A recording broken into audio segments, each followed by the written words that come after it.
الحمد لله رب العالمين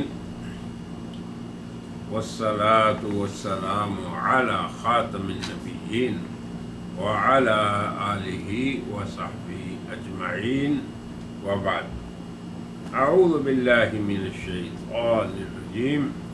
بسم الله الرحمن الرحيم. ولله على الناس حج البيت من استطاع إلیہ سبیلا. اور اللہ کے لیے لوگوں پر بیت اللہ کا حج ہے جسے اس تک پہنچنے کی استطاعت ہو. لبیک اللہم لبیک لبیک لا شریک لک لبیک ان الحمد والنعمت لک والملک لا شریک لک. اللہ اکبر کبیرا والحمد للہ کثیرا. صدق اللہ و صدق رسول اللہ. میرے سامعین و ناظرین، ضیوف الرحمن، حجاج کے قافلے اور اللہ کے مہمانوں کے مختلف اکناف عالم سے آنے والے مجموعات اور گروہ من کل فج عمیق اس عالم کے دور دراز کونوں سے بیت اللہ شریف پہنچ رہے ہیں. جب وہ یہاں پہنچ گئے تو گویا ندائے ابراہیمی کیا تھی؟ وَأَذِّن فِي النَّاسِ بِالْحَجِّ. اے ابراہیم، آپ لوگوں میں حج کا اعلان فرما دیں.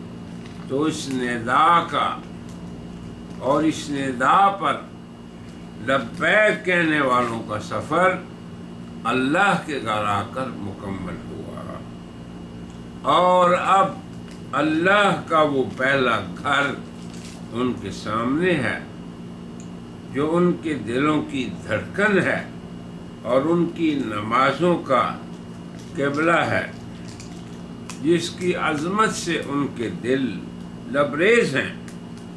اور یہ مبارک گھر وہ ہے جہاں آدم سے حضرت محمد الرسول اللہ تک اللہ کے تمام انبیاء آئے. اور اس شہر کو جناب رسول اللہ نے کہا کہ تو دنیا کے شہروں میں سب سے مجھے محبوب شہر رہا ہے. محبت وحی ہے. یہ اللہ کے فرشتوں کے اترنے اور اس کی رحمات اور بے پایاں برکات اور انوار رحمان کا مرکز ہے. اسے ہی اللہ نے ہدی للعالمین فرمایا ہے، یعنی تمام انسانوں کے لیے رشد و ہدایت کا مرکز. اور اس مبارک گھر کا محل وقوع کیسے ہے؟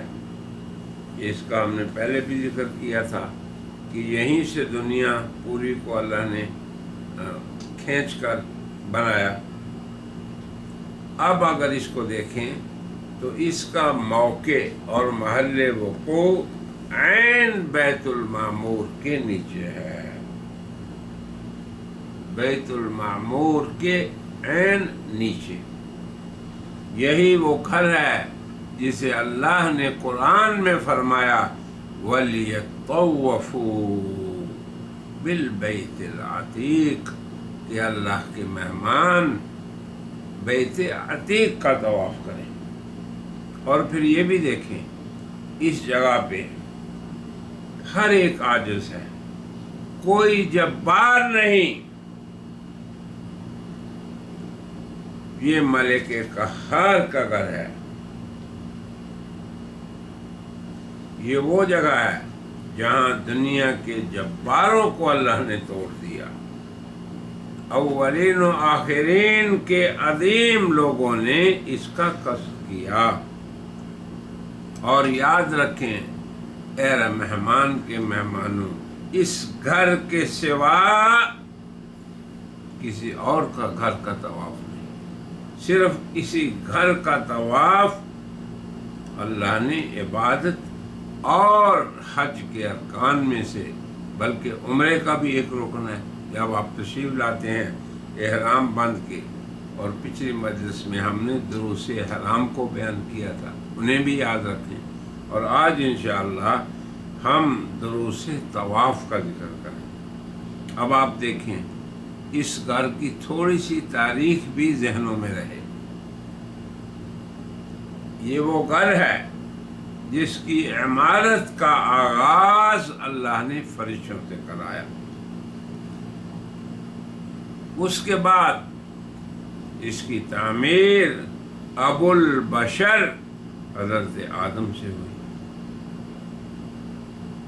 پھر جب آدم ثانی یعنی نوح علیہ السلام کے طوفان سے اس کی بنا پوشیدہ ہو گئی، تو اللہ تعالیٰ نے ابو الانبیاء حضرت ابراہیم، جن کے بارے میں کہا فاتبعوا ملت ابراہیم حنیفا، تم سبھی ملت ابراہیم پہ ہو۔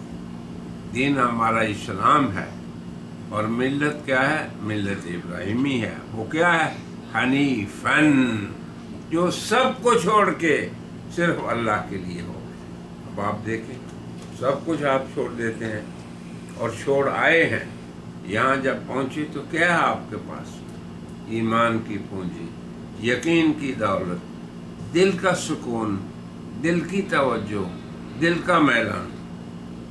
تو پھر اللہ نے حضرت ابراہیم اور اسماعیل دونوں باپ اور بیٹوں سے اس کی بنا کروائی۔ قرآن میں بھی اس کا ذکر ہے، وَإِذْ يَرْفَعُ إِبْرَاهِيمُ الْقَوَاعِدَ مِنَ الْبَيْتِ وَإِسْمَاعِيلُ، یاد کریں جب ابراہیم اور اسماعیل اس گھر کی بنیادوں کو اٹھا رہے تھے، اور پھر یہیں پہ وہ آیات بینات میں سے مقام ابراہیم ہے جس پہ آج تک ان کے نشانات ہیں، جو خود بخود اس عمارت کی بلندی کے مطابق بلند ہو جاتا۔ تو اب آپ دیکھیں جب آپ آ گئے اور آپ نے ان نشانات کا کچھ تھوڑا سا مشاہدہ بھی کر لیا، اور اس کی تاریخ فرشتوں سے ہوتی ہوئی آدم، نوح اور حضرت ابراہیم و اسماعیل سے گزرتی ہے، تمام اسرائیلی انبیاء اور پھر اسماعیل کی اولاد میں سید الانبیاء، سبھی نے اس گھر کی زیارت کی، اس گھر کا طواف کیا۔ تو طواف یاد رکھیے، کسی مولد، کسی مرقد، کسی قبر، کسی عمارت، دنیا میں کسی بھی عمارت کا چکر لگانا عبادت نہیں، سوائے اللہ کے اس گھر کے، صرف اسی کا طواف آپ نے کرنا ہے۔ پھر آپ دیکھیں گے کہ طواف کہاں سے شروع کریں گے۔ حجر اسود والا جو کونا ہے، 4 کونے ہوتے ہیں اس عمارت کے، ایک کونے میں حجر اسود ہے، جنت کا وہ پتھر جو سفید تھا، بنی آدم کے گناہوں سے سیاہ ہو گیا، جسے رسول اللہ نے بوسہ دیا، اور حضرت عمر نے فرمایا اے حجر اسود، تو حجر ہے، پتھر ہے، اگر میں نے رسول اللہ کو تجھے بوسہ دیتے ہوئے نہ دیکھتا تو میں تجھے بوسہ نہ دیتا۔ دیکھیں کیسے اللہ کی توحید پر بندے کو استقامت ملتی ہے یہاں آ کے۔ تو اللہ تعالی نے پھر اس حجر اسود کو جب نصب کیا تو اس پہ اور بھی تاریخ میں واقعات ہیں کہ اس کو لوگ چرا کے لے گئے، پھر نبی کریم صلی اللہ علیہ وسلم نے اپنے دست مبارک سے اس کو نصب کیا۔ اس کو چومنے والے جو چوم سکیں، اور اگر کوئی شخص نہیں چوم سکا تو اس کا استلام کر لے، دور سے اشارہ کر کے اپنے ہاتھ کو چوم لے۔ تو یقیناً یہی پتھر قیامت کے دن گواہی دے گا۔ کن لوگوں کی گواہی دے گا؟ جنہوں نے اس کا استلام کیا یا اس کو چوما۔ تو اب شارع الحکیم نے صرف اسی گھر کا طواف عبادت قرار دیا، اور کسی مرقد، کسی مسکن، کسی مولد اور کسی بھی عمارت کے طواف کی اجازت نہیں۔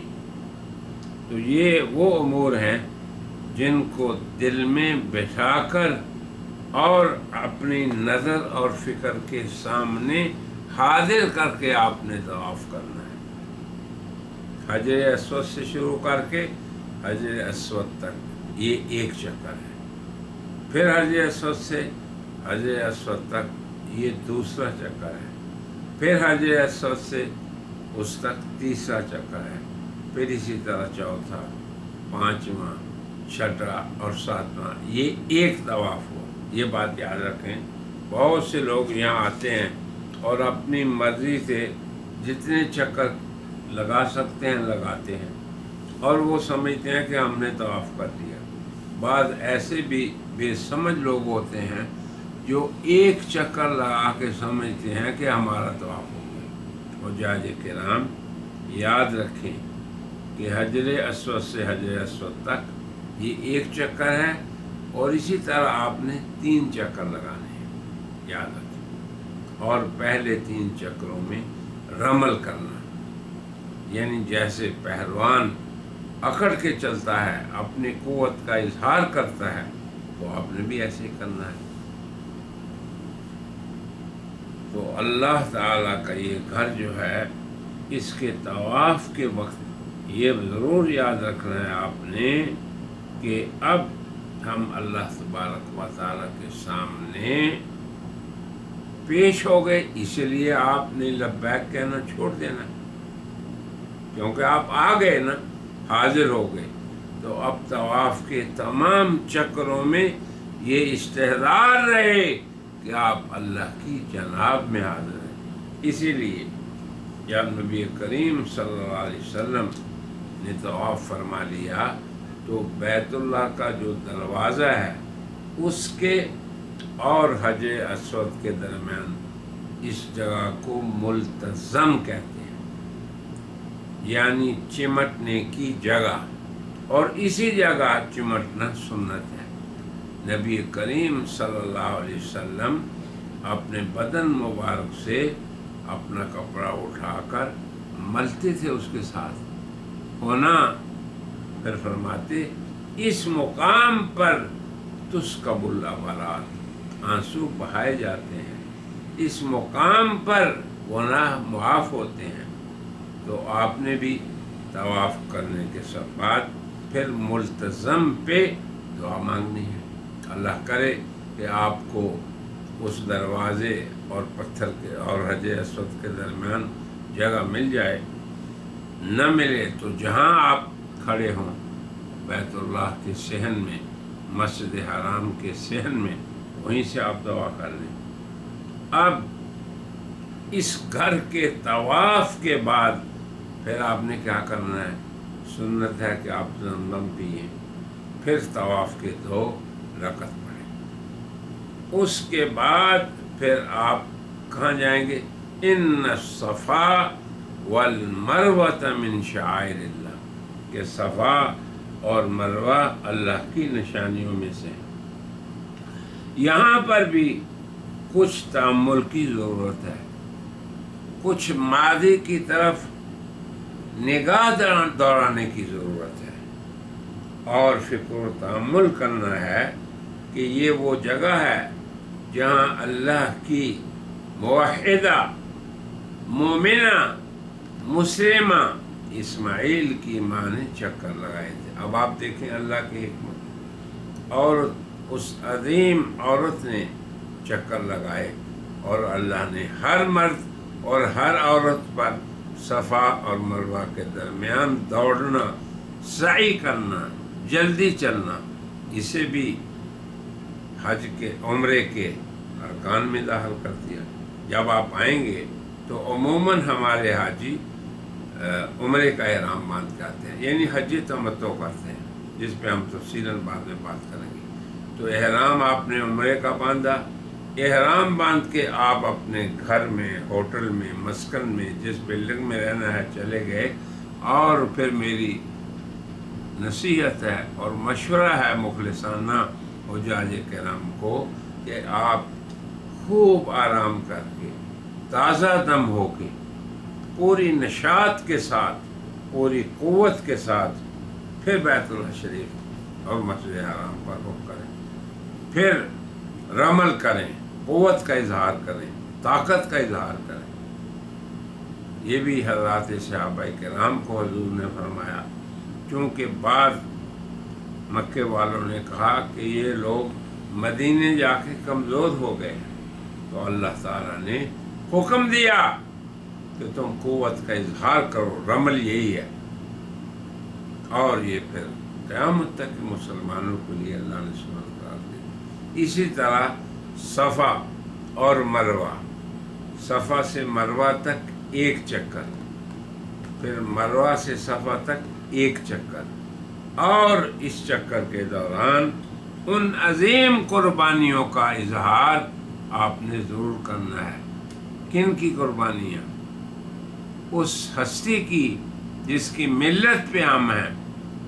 فاتبعوا ملت ابراہیم حنیفا، اے امت محمدیہ تم ملت ابراہیم پر رہو، جس طرح اس نے ساری کائنات کو چھوڑ کر صرف اللہ کی طرف ہو گیا۔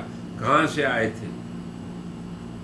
فلسطین سے، نہ یہاں ان کا کوئی گھر، اور اس گھر کے پاس کیا چھوڑا؟ رب انی اسکنت من ذریتی بواد، یہ یاد رہے آپ کو، اس کو استحضار کرنا ہے کہ اے میرے رب، میں نے اپنی اولاد کو ایسی وادی میں چھوڑا ہے غیر ذی زرع، یہاں کچھ نہیں اگتا۔ اب دیکھیں، یہ ہے اللہ پہ توکل۔ تو ان کی یاد سے اور سیرت سے آپ نے توحید کا درس سیکھنا ہے، اور اللہ پہ توکل اور بھروسے کو سیکھنا ہے۔ پھر آپ دیکھیں کہ جب چھوڑ دیا ماں اور بیٹے کو اور ابراہیم چل پڑے، پیچھے بھی نہیں دیکھا، تو بی بی صاحبہ نے پوچھا کیا اللہ کے حکم سے آپ یہ کر رہے ہیں؟ تو جواب دیا ہاں۔ تو انہوں نے فرمایا پھر اللہ تعالی ہمیں ضائع نہیں کرے گا، اور واقعی ضائع نہیں کیا۔ جب صفا اور مروہ کے درمیان بی بی صاحبہ دوڑتی تھی، اور خصوصاً اونچی جگہوں کے درمیان نیچی جگہ ہوتی ہے، آج کل تو سب برابر کر دیا گیا ہے، لیکن تھا نیچی جگہ، اور بہت سے لوگ ابھی بھی موجود ہیں جنہوں نے اس کا مشاہدہ کیا۔ تو اس نیچی جگہ پہ بیت اللہ کی طرف جب نظر کریں تو پورا واضح نظر آتا ہے، آج بھی نظر آتا ہے۔ ہم نے جب یہ نئی بلڈنگ ابھی نہیں بنی تو بالکل ہر چیز صاف نظر آتی تھی۔